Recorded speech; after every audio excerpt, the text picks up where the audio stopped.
ಎಲ್ರಿಗೂ ನಮಸ್ಕಾರ. ಒಂದು ಸೈಡ್ ಡಿಶ್ಶು ನೀವು ಲಂಚ್ ಬಾಕ್ಸ್ಗೆ ತೊಗೊಂಡು ಹೋಗ್ಬೋದು. ಚಪಾತಿ, ದೋಸೆ ಎಲ್ಲದಕ್ಕೂ ಸೂಟ್ ಆಗೋವಂಥದ್ದು. ಒಂದು ವಿಶೇಷ ಅಂತಂದರೆ ಈರುಳ್ಳಿ ಬೆಳ್ಳುಳ್ಳಿ ಹಾಕಿಲ್ಲ. ತುಂಬ ಸುಲಭನಾಗಿ ಮಾಡುವಂಥದ್ದು, ರುಚಿ ಅಷ್ಟೇ ಚೆನ್ನಾಗಿರುತ್ತೆ. ಹೇಗೆ ಮಾಡೋದು ಅಂತ ನೋಡೋಣ. ನಾನಿಲ್ಲಿ ಒಂದು ಸಣ್ಣ ಕಪ್ನಷ್ಟು ಅಲಸಂದೆ ಕಾಳನ್ನು ತೊಗೊಂಡು ಚೆನ್ನಾಗಿ ತೊಳೆದು ರಾತ್ರಿ ಇಡೀ ನೆನೆ ಹಾಕ್ಕೊಂಡಿದ್ದೀನಿ. ಈಗ ನೀರನ್ನೆಲ್ಲ ತೆಗೆದು ಬೇರೆ ನೀರು ಹಾಕ್ಕೊಂಡು ಕುಕ್ಕರ್ಗೆ ಹಾಕ್ಕೊಂಡಿದ್ದೀನಿ. ಸ್ವಲ್ಪ ಉಪ್ಪು, ಅರಿಶಿನ, ಸಾಕಷ್ಟು ನೀರನ್ನು ಹಾಕ್ಕೊಂಡು ಒಂದು ಬಾರಿ ಅಥವಾ 2 ಬಾರಿ ಅದನ್ನು ಕೂಗಿಸ್ಕೊಳ್ಳೋಣ. 1 ಸ್ಪೂನಷ್ಟು ಗಸಗಸೆಯನ್ನು ನಾನು ಹುರ್ಕೊಂಡು ಒಂದು ಮಿಕ್ಸಿ ಜಾರ್ಗೆ ಹಾಕ್ಕೊಂಡಿದ್ದೀನಿ. 2 ಹಸಿಮೆಣಸಿನಕಾಯಿ ಖಾರಕ್ಕೆ ತಕ್ಕ ಹಾಗೆ ಹಾಕ್ಕೋಬೇಕು. ಒಂದು ಸಣ್ಣ ಕಪ್ನಷ್ಟು ಕಾಯಿ ತುರಿ, ಸ್ವಲ್ಪ ಕೊತ್ತಂಬರಿ ಸೊಪ್ಪನ್ನು ಹಾಕ್ಕೋತಾ ಇದ್ದೀನಿ. ಇದ್ರ ಜೊತೆಗೆ 1 ಸ್ಪೂನಷ್ಟು ಜೀರಿಗೆ ಹಾಕ್ಕೋಬೇಕು. ಆನಂತರದಲ್ಲಿ ನಾವು ಬೇಯಿಸ್ಕೊಂಡಿದ್ವಲ್ಲ ಅಲಸಂದೆ ಕಾಳು, ಅದರಲ್ಲಿ 1 ಸೌಟು ಅಥವಾ 1.25 ಸೌಟನಷ್ಟು ಹಾಕ್ಕೋಬೇಕು. ಗಟ್ಟಿ ಬರುತ್ತೆ.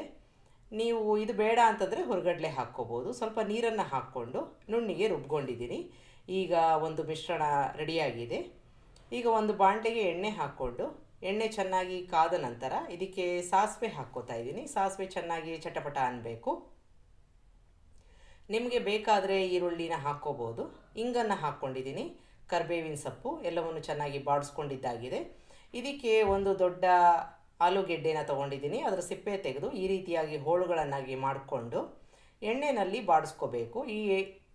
ಈ ಥರ ಎಣ್ಣೆಯಲ್ಲಿ ಬಾಡಿಸ್ಕೊಳ್ಳೋದ್ರಿಂದ ಮೆತ್ತಗಾಗಲ್ಲ, ಹೋಳುಗಳು ಅದೇ ರೀತಿಯಾಗಿರುತ್ತೆ. ಸ್ವಲ್ಪ ಕಲರ್ ಬಂದಿದೆ ಸೈಡಲ್ಲಿ, ಅಷ್ಟಾದರೆ ಸಾಕು. ಹಾಗಾಗಿ ಅದು ನೀರೆಲ್ಲ ಹೊಟ್ಟೋಗಿದೆ. ಈಗ ಇದಕ್ಕೆ ನಾನು ಒಂದು ಸಣ್ಣ ಕಪ್ನಷ್ಟು ದಂಟಿನ ಸೊಪ್ಪನ್ನು ಚೆನ್ನಾಗಿ ಹೆಚ್ಕೊಂಡು ಹಾಕ್ಕೊಂಡು ಬಾಡಿಸ್ಕೋತಾ ಇದ್ದೀನಿ. ಈಗ ಇದು ಬಿಸಿಗೆ ಚೆನ್ನಾಗಿ ಕುಗ್ಗಿದೆ. ಸ್ವಲ್ಪ ನೀರನ್ನು ಹಾಕ್ಕೊಂಡು ಬೇಯಿಸ್ಕೊಳ್ಳೋಣ. ಒಂದು 2ರಿಂದ 3 ನಿಮಿಷ ಬಿಟ್ಟಿದ್ದೀನಿ. ಈಗ ಸುಮಾರಾಗಿ ಮೆತ್ತಗಾಗಿದೆ. ನಾವು ಬೇಯಿಸ್ಕೊಂಡಿರೋ ಒಂದು ಅಲಸಂದೆ ಕಾಳು, ರುಬ್ಕೊಂಡಿರೋ ಒಂದು ಮಿಶ್ರಣನ ಹಾಕ್ಕೊಂಡು ಚೆನ್ನಾಗಿ ಮಿಕ್ಸ್ ಮಾಡ್ಕೋಬೇಕು. ಈಗ ನೀರನ್ನು ನೋಡಿಕೊಂಡು ಹಾಕ್ಕೋಬೇಕು.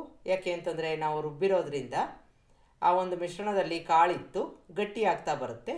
ರುಚಿಗೆ ತಕ್ಕಷ್ಟು ಉಪ್ಪನ್ನು ಹಾಕ್ಕೊಂಡಿದ್ದೀನಿ.